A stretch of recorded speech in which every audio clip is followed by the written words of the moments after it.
Voilà, je suis heureux d'être au milieu de vous ce soir. Je veux vous saluer au nom du Seigneur. Je vous remercie de m'avoir invité pour partager avec vous la parole du Seigneur. Il a été beaucoup question de psaumes ce soir et je voudrais justement que nous ouvrions ensemble le livre des psaumes. D'abord parce que pour beaucoup de chrétiens, et avec raison, n'est-ce pas, les psaumes sont un des livres favoris. Et parce qu'on y trouve, bien sûr,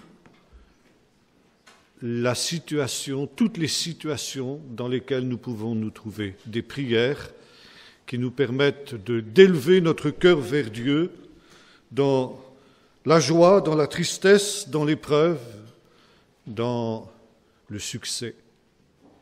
Et bien sûr, il y a là des réponses aussi qui nous sont données par Dieu dans chacune des situations diverses dans lesquelles nous pouvons nous trouver.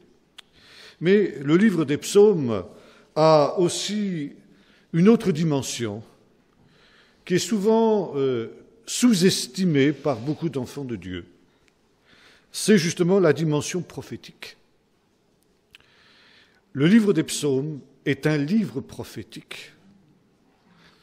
Il est souvent cité dans le Nouveau Testament, justement, en relation avec les choses qui avaient été annoncées et qui trouvaient justement à l'époque de Jésus et des apôtres leur accomplissement. Mais nous pouvons aussi trouver des prophéties pour notre temps dans le livre des psaumes. Il y a un certain nombre de psaumes qui sont qualifiés justement de psaumes messianiques. Parce qu'effectivement, au centre du livre des psaumes, il y a la personne du Messie. Et c'est justement aussi cette présence, cette omniprésence du Messie dans les psaumes qui donne à ce livre sa dimension prophétique. Mais un certain nombre de psaumes sont plus messianiques que d'autres. Et il y a, par exemple, le psaume 2, le psaume 110, le psaume 118, tous des psaumes qui sont cités dans le Nouveau Testament. On pourrait aussi, bien sûr, citer le psaume 22, qui a été chanté, si l'on peut dire, ou en tout cas évoqué par Jésus quand il était sur la croix, et qui évoquait justement les souffrances du Messie, les souffrances qu'il était en train de subir. Beaucoup d'autres psaumes aussi pourraient ainsi trouver une dimension messianique. Et beaucoup de chrétiens savent que ces psaumes sont messianiques. Mais il y a un psaume messianique qui est pratiquement ignoré comme tel justement par les chrétiens, bien qu'il soit évoqué, comme nous allons le voir dans le Nouveau Testament. C'est le psaume 102. Et c'est sur le psaume 102 que nous nous arrêterons ce soir. Ce psaume 102, je l'ai dit il y a un instant, n'est pas considéré par le christianisme, par les chrétiens, comme un psaume messianique. Et pourtant, il l'est par les Juifs, il l'est par le peuple d'Israël. Pourquoi, justement, n'est-il pas considéré comme un psaume messianique par les chrétiens ? Parce que, justement, il se réfère davantage à la seconde venue de Jésus qu'à la première. Et la tradition chrétienne, qui est souvent issue des pères de l'Église, s'est surtout arrêtée au psaume qui évoque la première venue de Jésus. Alors nous allons lire ce psaume, si vous le voulez, et ensuite nous nous arrêterons sur un certain nombre de pensées qu'il évoque. D'abord, comment est-ce qu'on pourrait dire ça en hébreu? Ça s'appelle la koteret, ça veut dire la couronne. Keter, c'est la couronne. Il y a quelques paroles d'introduction au début de chaque psaume qui le situent dans un contexte particulier ou qui nous donnent quelques informations sur la manière dont il devait être chanté. Alors ici, cette couronne, si l'on peut dire, nous dit dans quelles circonstances ce psaume a été composé. Prière d'un malheureux lorsqu'il est abattu et qu'il présente sa requête devant l'Éternel. Éternel, écoute ma prière, que mon cri parvienne jusqu'à toi. Ne me cache pas ta face au jour de ma détresse. Tends vers moi ton oreille au jour où je crie. Hâte-toi de me répondre. Car mes jours s'évanouissent en fumée, mes os sont enflammés comme un tison. Mon cœur est frappé, se dessèche comme l'herbe. J'oublie même de manger mon pain. Mes gémissements sont tels que mes os s'attachent à ma chair. Je ressemble au pélican du désert. Je suis comme le chat-huant des ruines. Je veille et je suis comme l'oiseau solitaire sur un toit. Tous les jours, mes ennemis me déshonorent et c'est par moi que jurent mes ennemis frénétiques. Je mange de la cendre au lieu de pain. Je mêle des larmes à ma boisson à cause de ta fureur et de ton indignation, car tu m'as soulevé jeté au loin. Mes jours sont comme l'ombre qui s'étend, je me dessèche comme l'herbe. Mais toi, Éternel, tu sièges à perpétuité. Ton souvenir dure de génération en génération. Tu te lèveras, tu auras pitié de Sion, car le temps de lui faire grâce, le moment est arrivé. Tes serviteurs en affectionnent les pierres, ils prennent en pitié sa poussière. Alors les nations craindront le nom de l'Éternel, et tous les rois de l'Éternel, de la terre ta gloire. Oui, l'Éternel rebâtit Sion, il se montre dans sa gloire. Il tourne la face vers la prière du misérable, il ne dédaigne pas sa prière. Que cela soit écrit pour la génération dernière. Et le peuple qui sera créé louera l'Éternel, car il se penche du haut de son lieu saint. Des cieux, l'Éternel regarde sur la terre pour écouter les soupirs du prisonnier, pour délivrer ceux qui sont en danger de mort, afin qu'il publie dans Sion le nom de l'Éternel et sa louange dans Jérusalem, quand les peuples se réuniront ensemble et les royaumes pour rendre un culte à l'Éternel. Il a fait fléchir ma force en chemin, il a abrégé mes jours.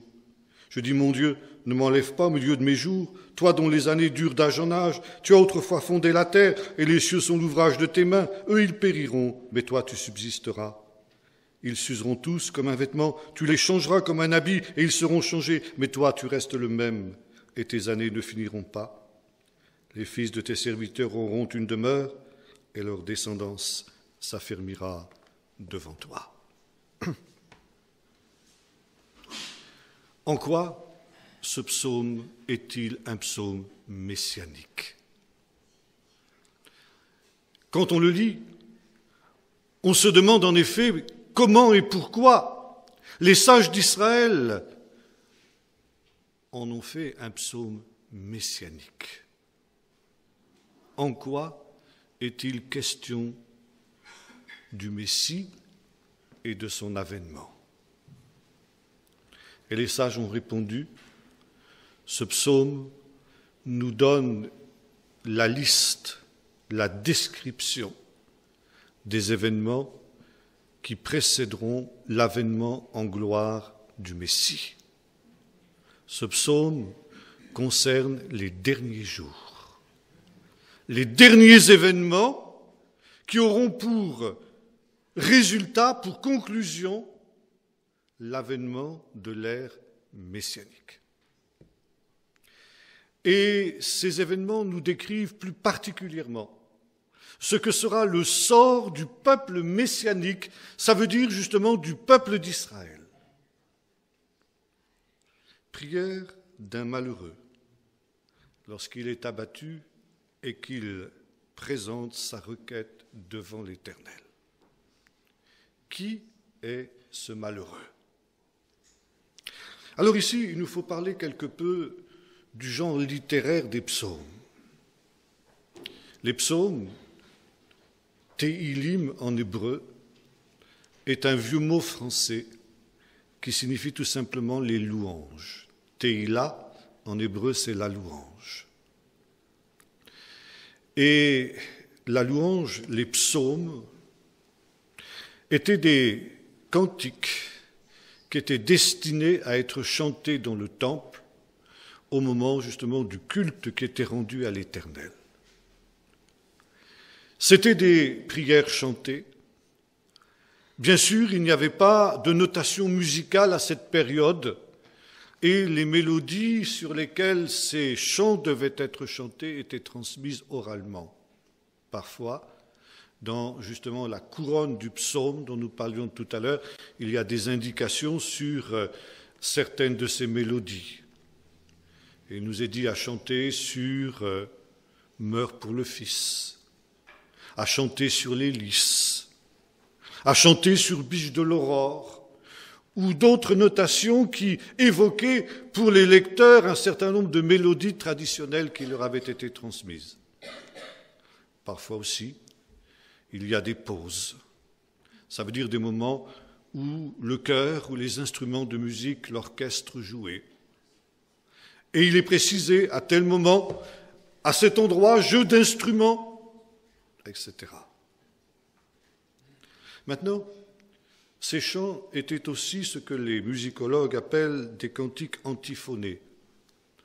Ça veut dire qu'ils étaient un dialogue entre un soliste et le cœur des fidèles qui adoraient. Et vous avez par exemple des psaumes où cette manière justement de répondre, de dialoguer entre un soliste et le chœur est plus particulièrement apparent que dans d'autres psaumes. Il y a par exemple des psaumes qui commencent par cette expression « Louez l'Éternel car il est bon ». Le soliste proclamait cette affirmation « Louez l'Éternel car il est bon ». Et le chœur des fidèles répondait « Car sa miséricorde dura toujours ». Louez l'Éternel parce qu'il a créé les cieux et la terre. Et le chœur répondait « Car sa miséricorde dura toujours ». Louez-le, lui qui a fait le soleil, la lune et les étoiles. Et les fidèles répondaient « Car sa miséricorde dura toujours ». Donc ici, il y avait ce dialogue. Et c'est la raison pour laquelle, très souvent dans les psaumes, on passe du je au nous et du nous au je. Ça veut dire que le soliste, il se charge en quelque sorte de la prière du peuple et il la porte devant Dieu. Et quand il dit « je »,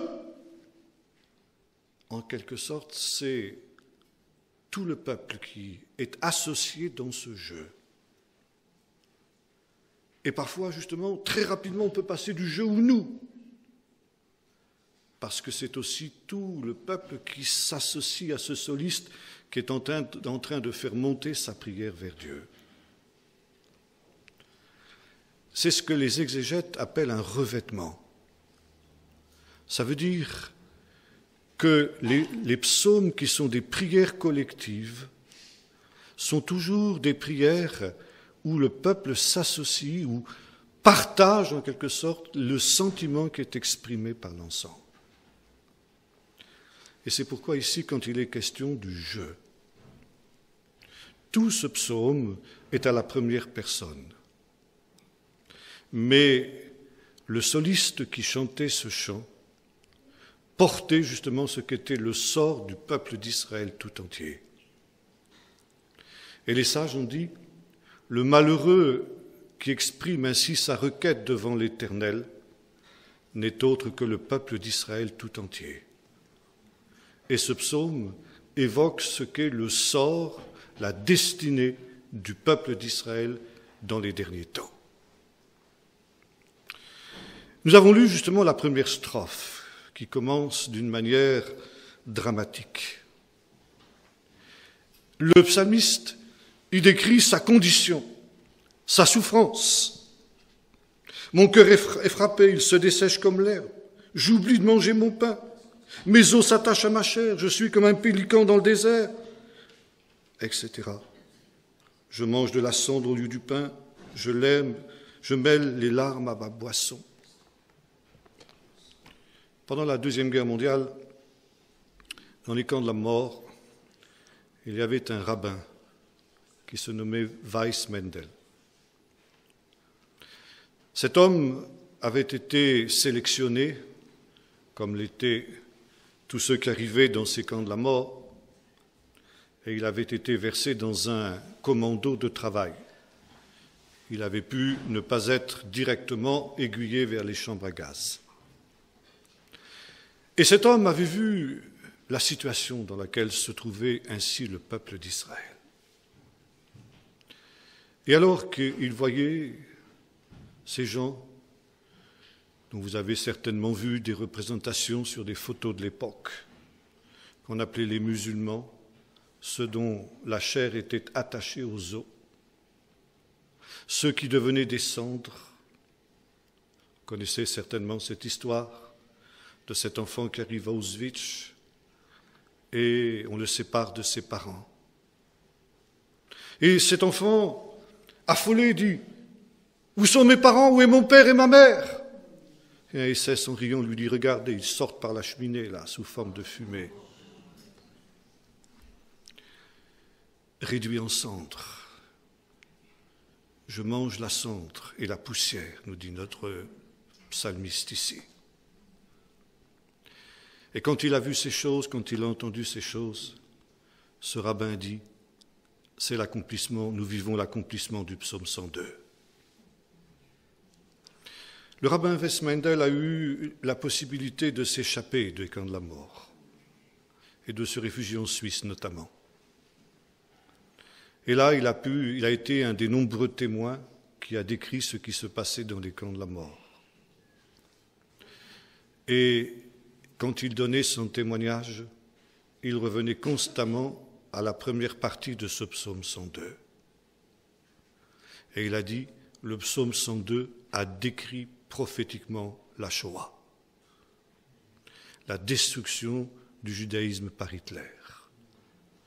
Il était impossible, bien sûr, qu'un événement de cette dimension n'ait pas été évoqué par l'Écriture. Et puis, notre psaume continue. Ce malheureux qui répand sa requête devant Dieu et qui, comme le faisait justement ce rabbin, retrouve espérance. Verset 13. Mais toi, Éternel, tu sièges à perpétuité, ton souvenir dure de génération en génération. Et voilà un verset qui, dans sa détresse, avait donné à cet homme la force de lutter, de combattre, de chercher à s'évader pour pouvoir témoigner. Et il disait, tu te lèveras, tu auras pitié de Sion, car le temps de lui faire grâce, le temps fixé est arrivé.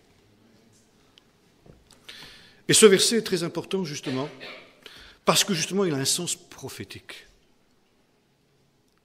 Ça veut dire, en tout cas c'est comme ça que ce rabbin l'avait compris, ça veut dire qu'au moment où le peuple d'Israël connaîtra sa plus grande détresse, quand le peuple d'Israël sera sur le point d'être exterminé, alors nous saurons que le temps de lui faire grâce est arrivé. Et là, il y a un mot très intéressant en hébreu, qui est traduit ici par « temps fixé » dans la version que j'ai sous les yeux, qui est le mot hébreu « moed ». Moed, ça signifie, d'ailleurs, c'est aussi le mot qui désigne les fêtes auxquelles notre frère faisait allusion tout à l'heure. Les fêtes bibliques sont désignées dans l'Écriture sous le nom de Moadin, Moed, temps fixé, rendez-vous de Dieu avec son peuple. Ce que Jésus disait, quand les disciples lui posaient la question, « Rabbi, est-ce en ce temps-là que tu rétabliras le royaume d'Israël ?» Vous trouvez ça dans le chapitre 1er du livre des Actes des Apôtres. Et le pape Jean XXIII avait donné une interprétation de cette parole. Il avait dit, c'est le testament spirituel de Jésus. Pourquoi ? Parce que c'était les dernières paroles qu'il avait prononcées sur la terre avant son enlèvement, avant son ascension. Il avait promis, vous vous en souvenez, à ses disciples en disant « Restez à Jérusalem jusqu'à ce que vous soyez revêtus de la puissance d'en haut, car Jean a baptisé dans l'eau, mais vous, dans peu de temps, vous serez baptisés dans le Saint-Esprit. » Évidemment, c'est un verset que nous connaissons tous et qui est un des versets préférés de tous les pentecôtistes et charismatiques. Mais on oublie justement que lorsqu'ils ont entendu cette parole, les disciples ont dit « Seigneur, est-ce en ce temps-là que tu rétabliras le royaume d'Israël ?» Très souvent, si vous consultez des commentaires écrits par des chrétiens, vous verrez des choses étonnantes sur ce verset.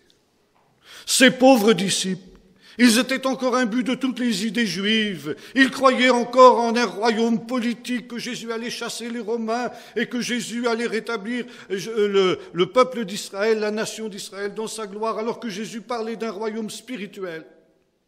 Voilà le genre de commentaires que vous lisez. Et justement, Jean 23 avait eu une autre compréhension de ce texte. Et il avait dit, c'était en 1948, alors que la première guerre israélo-arabe faisait rage dans la Terre Sainte, il avait rencontré le premier universitaire juif qui avait écrit un livre positif sur Jésus d'un point de vue juif. C'était le professeur Joseph Klausner. Et il avait dit à cet homme, « J'espère que les nations vont vous aider à accomplir le testament spirituel de Jésus. » Alors le professeur Klausner, étonné, avait dit « Mais qu'est-ce que c'est le testament spirituel de Jésus ?» Et celui qui n'était encore à l'époque que le cardinal Roncalli, n'était pas encore Jean 23, lui avait cité ce texte. Ce n'est pas à vous de connaître les temps et les moments que le Père a fixés de sa propre autorité. Et il a dit à ce professeur, Jésus n'a pas dit qu'il ne ferait pas, qu'il ne rétablirait pas le royaume d'Israël. Il a dit seulement qu'il y avait un temps fixé et que ce temps, il n'était pas accessible aux disciples dans le moment qu'ils vivaient.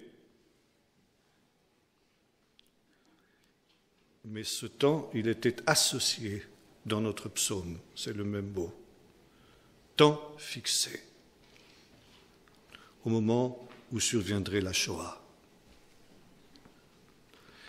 Et beaucoup qui se trouvaient justement dans ces camps de la mort ont eu le courage de tenir ferme, parce qu'ils connaissaient ce psaume. Le temps fixé est arrivé. Quand tu verras le peuple d'Israël dans sa plus grande détresse, alors tu sauras que le temps de ramener Sion, de reconstruire Sion, est arrivé. Et effectivement, 3 ans après cette tragédie, eh bien, l'État d'Israël renaissait. Le temps fixé était arrivé. Et notre psalmiste continue au verset 15 en nous disant « Car tes serviteurs en affectionnent les pierres, ils prennent en pitié sa poussière. » Il y avait donc ici un grand signe qui n'aurait pas dû échapper à tous ceux qui connaissaient l'Écriture et qui la comprenaient. Et je voudrais évoquer ici la personne d'un grand poète juif, cet homme qui vivait au Moyen-Âge en Espagne. C'était Yehuda Lévi. Yehuda Lévi, qui était un poète et médecin, n'est-ce pas, de cet âge d'or espagnol, âge d'or du judaïsme espagnol. Yehuda Lévi qui avait toute sa vie eu un rêve, revenir à Sion. Il attendait ce moment fixé par le Seigneur. Et toute sa vie avait été en quelque sorte un pèlerinage vers Sion. Il écrivait dans ses poèmes « Mon corps est à l'ouest, mais mon cœur est à l'est ». Ça veut dire il est tourné vers Sion. Et Yehuda Lévi avait écrit un magnifique poème, je n'ai pas pensé le prendre avec moi, traduction, qui disait ceci, « Ville royale, joyau de la terre, cité du grand roi, Depuis les extrémités de la terre où je suis exilé, mes pensées se tournent vers toi. Ah, quand pourrais-je voir tes ruines, les restes de ta gloire passée? Quand pourrais-je mêler mes larmes à ta poussière? Quand pourrais-je voir ces pierres qui nous rappellent justement ce que tu as vécu autrefois?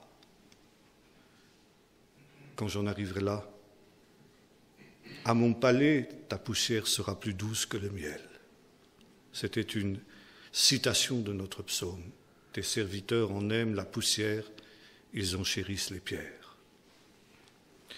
Et à la fin de sa vie, alors qu'il était célèbre, qu'il était riche, qu'il était entouré d'enfants et de petits-enfants, qu'il adulait, Juda Lévi s'est embarqué pour Israël. Il a débarqué à Akko, c'était juste après les croisades, à la fin des croisades. Et d'Akko, il s'est mis en route vers Jérusalem. Et quand il est arrivé, soudain devant Jérusalem, il a vu cette ville qui s'étendait là à son regard. Il a fait ce que faisaient alors tous les pèlerins juifs quand ils voyaient la ville sainte. Il s'est prosterné et il a béni l'Éternel, qui lui avait permis d'atteindre le but de sa vie, le but de son existence. Et alors qu'il était là à genoux, en train de remercier le Seigneur de lui avoir permis de voir cette terre dont il avait rêvé depuis tant d'années, un archer arabe qui se trouvait sur la muraille a vu cet homme et lui a décoché une flèche qui l'a atteint en plein cœur. Et Juda Lévi est mort sans avoir pu entrer dans la ville sainte, juste à quelque distance, alors qu'il était en train de bénir le Seigneur pour ce qu'il venait de voir. Alors les nations craindront le nom de l'Éternel. Il y a une prière que Jésus nous a apprise, et peut-être que dans nos milieux évangéliques, nous ne la prions pas d'une manière aussi systématique que le font les églises historiques. C'est ce qu'on appelle la prière du Notre Père. Et cette prière commence par cette première demande, cette affirmation, que ton nom soit sanctifié. Et bien souvent, nous ne comprenons pas ce que nous disons quand nous disons la prière du Seigneur. Qu'est-ce que nous disons quand nous prions que ton nom soit sanctifié? Alors il nous faut lire le prophète Ézéchiel, qui dit ceci au peuple d'Israël, parlant justement de l'exil. Il dit, lorsque vous êtes partis en exil, vous avez profané mon nom au milieu des nations. Car les nations ont dit, c'est le peuple de l'Éternel, et c'est de son pays qu'ils sont sortis. En quelque sorte, Dieu est un Dieu qui n'a pas pu les protéger. Et c'est pourquoi, ainsi parle le Seigneur, eh bien, je vais vous ramener dans votre pays. Non pas à cause de vous, maison d'Israël. Non pas parce que, à cause de vos mérites, à cause de vos bonnes œuvres, rien de cela, mais à cause de mon grand nom que vous avez profané parmi les nations. Et quand je vous ramènerai dans votre pays, à main forte et à bras étendus, mon nom sera sanctifié aux yeux de toutes les nations. Parce que quand je vous ramènerai dans votre pays, les nations sauront que je suis l'Éternel, que je suis puissant. Et voilà, aujourd'hui, nous vivons ce temps où le nom du Seigneur est sanctifié. Parce que l'extraordinaire résurrection d'Israël est un problème pour toutes les nations. Toutes les nations ont les yeux tournés vers Jérusalem. Et pour elles, c'est une question, mais qu'est-ce qui se passe là-bas? C'est quelque chose d'anormal. Et confusément, même dans leur révolte aussi annoncée prophétiquement, notamment dans le psaume 2, eh bien, elles comprennent qu'il y a là une œuvre qui les dépasse, qui est l'œuvre de l'Éternel. Alors toutes les nations verront ta gloire. Oui, l'Éternel rebâtit Sion, il se montre dans sa gloire. Il tourne la face vers la prière du misérable, il ne dédaigne pas sa prière. Et maintenant, il y a un autre verset très intéressant, le verset 19. Je ne sais pas si certains d'entre vous ont suivi la lecture que j'ai faite du psaume tout à l'heure. Si vous l'avez fait, vous avez constaté que j'ai changé un peu le dernier mot. La plupart des traductions traduisent de la manière suivante, que cela soit écrit pour la génération future. En fait, il nous faut ici traduire, parce que justement, ça peut vouloir dire effectivement génération future aussi, mais ça dépend du contexte. Et comme les traducteurs chrétiens ne savaient pas que c'était un psaume messianique, ils n'ont pas compris cette expression. En fait, il faut traduire de la manière que j'ai faite, c'est-à-dire que cela soit écrit pour la génération dernière. Et là, c'est très intéressant parce que ça veut dire que la génération qui verra ces choses sera une génération qui sera associée avec les choses dernières. Et je disais tout à l'heure, c'est un psaume messianique parce qu'il est cité dans le Nouveau Testament. Il y a un texte qui évoque ce psaume. Et ça, nous allons le lire, si vous le voulez, dans l'évangile de Luc, au chapitre 21, où Jésus nous dit ceci.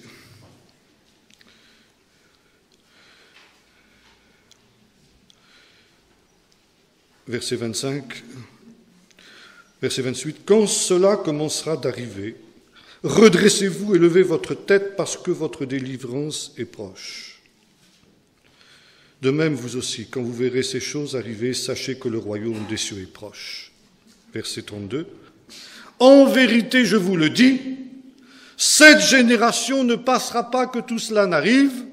Le ciel et la terre passeront, mais mes paroles ne passeront pas. » Cette génération ne passera pas que tout cela n'arrive. Que cela soit écrit pour la génération dernière. Jésus cite ce psaume, preuve que Jésus connaissait l'interprétation messianique de ce psaume qui était celle du judaïsme de son temps. Et il savait justement que ce psaume avait à voir avec les choses dernières. Arrêtons-nous quelques instants sur le mot génération. Génération en hébreu, c'est dor. Dor, en vieil hébreu pré-biblique, ça signifie un cercle. C'est-à-dire des gens qui viennent ensemble, c'est un terme qui est tiré de la vie des Bédouins. Les Arabes ont un mot qui est encore proche de celui-là.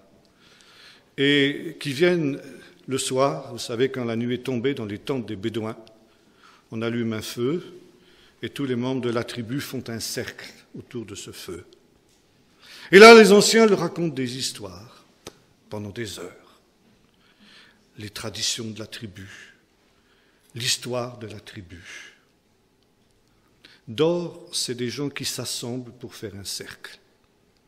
Il y a dans le psaume 24, justement, un verset qui emploie cette expression et qui est souvent mal compris et très mal traduit.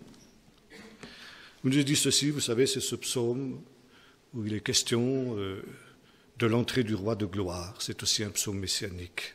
Porte élevée volento, élevez-vous, portes éternelles, et le roi de gloire fera son entrée. Et le verset précédent nous dit, eh bien, tel est le sort de la génération qui te cherche, de Jacob. Alors ça ne veut rien dire. On a traduit ça au petit bonheur la chance parce qu'on n'a pas compris ce psaume. Tel est le sort de ceux qui se rassemblent pour chercher l'Éternel. Voilà ce que ça veut dire. Dor, c'est des gens qui sont ensemble. Donc automatiquement une génération, parce qu'une génération, c'est des gens qui vivent ensemble, dans un même temps. Et plus que justement une génération au sens où nous l'entendons, ça a un sens justement d'une époque particulière. Cette génération, cette époque. Et c'est pourquoi justement ici il ne faut pas considérer obligatoirement Une génération au sens où nous l'entendons. Ça veut dire, bon, moi je suis né au moment de la prise de Jérusalem, donc je ne mourrai pas, je verrai le Seigneur. C'est pas ça que ça veut dire. Il y a une époque. Cette époque, ce sera le temps fixé. C'est presque un équivalent de cette expression que nous avons vue tout à l'heure, le temps fixé. Mais ce temps sera le temps dernier. Voilà ce que nous dit Jésus. Et voilà ce que nous dit notre psaume. Et quand nous verrons ces choses, nous saurons que nous sommes dans le temps dernier. Alors nous ne savons pas combien de temps va durer le temps dernier. Mais nous saurons que nous sommes dans ce temps-là. Et vous avez dit, que cela soit écrit pour cette génération-là, parce que cette génération-là, plus qu'aucune autre, en aura besoin. Pourquoi? Parce qu'elle sera l'objet, justement, d'attaques particulières. Et vous serez tous d'accord pour dire, notamment les plus anciens, combien il est difficile aujourd'hui, plus que par le passé, de vivre l'Évangile. Combien il est beaucoup plus difficile pour des jeunes d'aujourd'hui de se tourner vers Jésus qu'il ne le fut dans les temps qui ont précédé. Parce que cette génération est l'objet justement d'attaques sans précédent. Parce que Satan sait que c'est la génération dernière. Et Satan cherche à l'égarer plus qu'une autre pour qu'elle ne réponde pas à la vocation qui est la sienne en relation justement avec ces temps derniers. Il y a un autre psaume aussi qui nous dit cela. Il nous dit ce que nos pères nous ont appris, ce qu'ils nous ont enseigné, nous ne le cachons pas à nos enfants. Mais nous la leur raconterons pour qu'ils se lèvent à leur tour et qu'ils la racontent aussi à ceux qui naîtront. Et ceci de génération en génération jusqu'à la génération dernière, nous dit notre psaume. Il y a une transmission du dépôt. Comme Paul le disait aussi à Timothée, ce que tu as entendu de moi, transmets-le à des hommes fidèles qui soient capables de l'enseigner à d'autres jusqu'à la fin. Garde le dépôt, Timothée. Il y a un dépôt que nous avons reçu, que nous devons transmettre. Il y a un très beau midrash qu'on trouve dans ce recueil des midrashim, des commentaires plus ou moins, comment dirais-je, une sorte de paraboles. Ce n'est pas des choses à prendre à la lettre obligatoirement. Mais il y a un enseignement. Et vous savez que justement, les scribes, je parlais de scribes hier, nous avons rencontré un scribe il y a dans notre dernier voyage en Israël, et qui ont pour mission de copier la Torah, lettre par lettre, de ne pas oublier une seule lettre, ni d'en ajouter aucune autre. Et la tradition nous dit ceci, quant au dernier jour, le Seigneur demandera des comptes à Israël. Israël devrait être capable de dire, Seigneur, tu nous avais donné une Torah parfaite. Nous te la rendons comme tu nous l'as donnée, compte les lettres, il n'en manque pas une seule. Garde le dépôt. Que cela soit écrit pour la génération dernière. Cette génération ne passera pas que tout cela n'arrive. Et le verset suivant est très intéressant aussi. Et le peuple qui sera créé louera l'Éternel. Alors là, les sages se sont demandé, qu'est-ce que c'est ce peuple qui sera créé? Et la réponse est celle-ci, c'est le peuple d'Israël. Il y a, dans la prière de la synagogue, chaque samedi matin, la première série de prières s'appelle le Yotzer. Yotzer, ça veut dire le Créateur. Et dans ces prières, on bénit Dieu pour être le Créateur de toutes choses. Et cette partie liturgique, cette première partie de la liturgie synagogale, s'achève par une citation d'un autre psaume, ce psaume 104, si ma mémoire est bonne, où il dit ceci, « Tu envoies ton souffle et tu renouvelles la surface de la terre. Tous les jours, ô Éternel, tu renouvelles l'œuvre de ta création par ton souffle, par ton esprit. » Ça veut dire que Dieu est celui qui fait toutes choses nouvelles, qui fait une création nouvelle.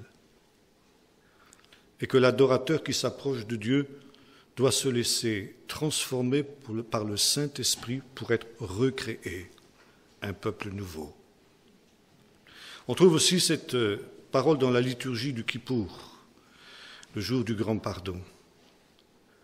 Et quand l'idée est celle-ci que quand le jour du Kippour s'achève, le peuple est comme recréé par le Seigneur. Il est une nouvelle créature. C'est à cela que Jésus faisait allusion à Nicodème quand il lui dit « il faut que tu naisses de nouveau ». Et Nicodème se moque, il dit « comment un homme peut-il, quand il est vieux, rentrer dans le sein de sa mère ?» Je lui dis « mais enfin, Nicodème, tu pries ça tous les samedis matins, tu sais bien ?» Naître de nouveau, naître d'en haut. Et il y a cette idée, à partir de notre psaume, que quand le Messie viendra, le peuple d'Israël sera comme une nouvelle créature. Le peuple d'Israël sera recréé. Le peuple d'Israël fera l'expérience qu'avait annoncé le prophète Ézéchiel dans le chapitre 36. « Je mettrai en vous un cœur nouveau et un esprit nouveau. » Et Paul nous dit exactement ça dans l'Épître aux Romains, chapitre 11, quand il nous dit que dans ce temps-là, quand le temps sera venu, le Moed, justement, le temps fixé dont nous parlions tout à l'heure, où un libérateur viendra pour Sion et il détournera Israël de son péché, alors tout Israël sera sauvé. Et ce sera, dit-il, pour le monde entier, comme une résurrection d'entre les morts. Et voyez-vous, il y a ici une prophétie dans notre psaume de cette illumination d'Israël au dernier jour. Que quand, comme le dit le prophète Zacharie, ils tourneront les regards vers moi, celui qu'ils ont percé. Et alors, tout le peuple d'Israël sera un peuple nouveau-né. Et le peuple qui sera créé louera l'Éternel. Et voilà, ensuite, il nous est dit ceci, pour que cela publie dans Sion le nom de l'Éternel et sa louange dans Jérusalem, et alors les peuples se joindront à eux. Et voyez-vous, nous trouvons cela aussi dans l'Épître aux Romains, chapitre 15, où Paul, citant un autre psaume, dit ceci, « Louez-le, nation, avec son peuple ». Voyez-vous, lorsqu'Israël sera rassemblé dans son pays, nous dit notre psaume, les nations commenceront à se poser des questions, diront, mais qu'est-ce qui se passe? Et quand le peuple d'Israël se tournera vers son Messie au dernier jour, les nations se joindront à eux. Notre frère tout à l'heure faisait allusion à la fête de Sukkot qui vient de s'achever, et notamment le 8e jour de la fête. Et le 8e jour de la fête, le grand jour de la fête, comme nous lisons aussi dans Jean 7, eh bien, c'est un jour où, quand le temple subsistait, il y avait une cérémonie spéciale. On offrait sur l'autel qui était devant le temple 70 taureaux. Pourquoi 70 taureaux?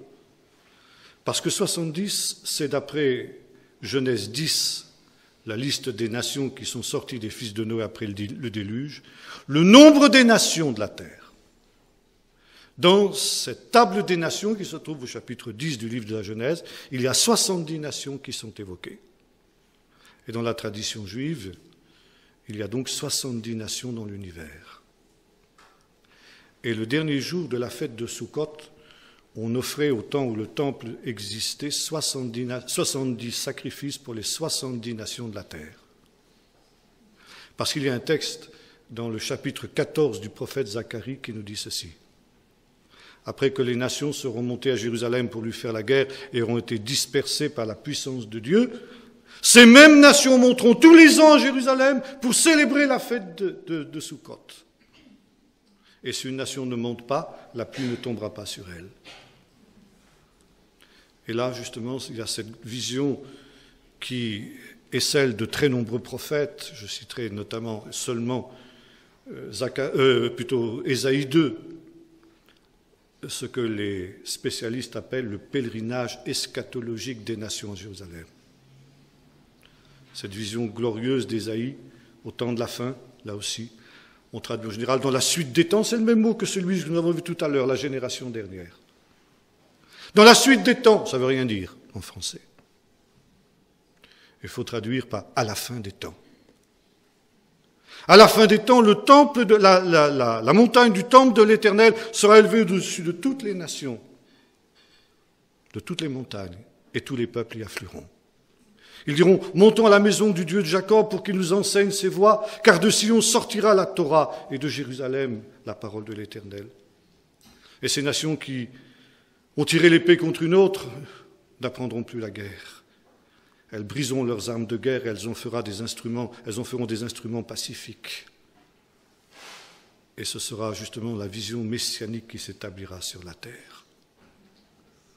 Les nations monteront à la maison du Dieu de Jacob. Louez-le, nation, avec son peuple. Et Paul nous dit, dans ce merveilleux chapitre 11 de l'Épître aux Romains, que si la chute d'Israël a été la richesse des nations, parce que justement par cette chute d'Israël, eh bien, l'Évangile est devenu accessible aux nations, entre parenthèses, c'est la raison pour laquelle c'est impensable que des chrétiens puissent en vouloir au peuple d'Israël pour n'avoir pas accepté Jésus, parce que c'est justement par cette non-acceptation de Jésus que toi, païen, tu peux être hanté sur l'olivier d'Israël. Tu devrais être plutôt reconnaissant à Dieu d'avoir aveuglé Israël sur ce point, sinon tu ne serais pas là. Donc, leur chute a été la richesse des nations, nous dit l'apôtre Paul. Oui, c'est par cette chute même que nous avons été remplis de toutes les richesses spirituelles qui étaient celles d'Israël, car l'évangile est d'abord pour le juif, nous dit l'apôtre Paul. Mais si cette chute a été la richesse des païens, que sera leur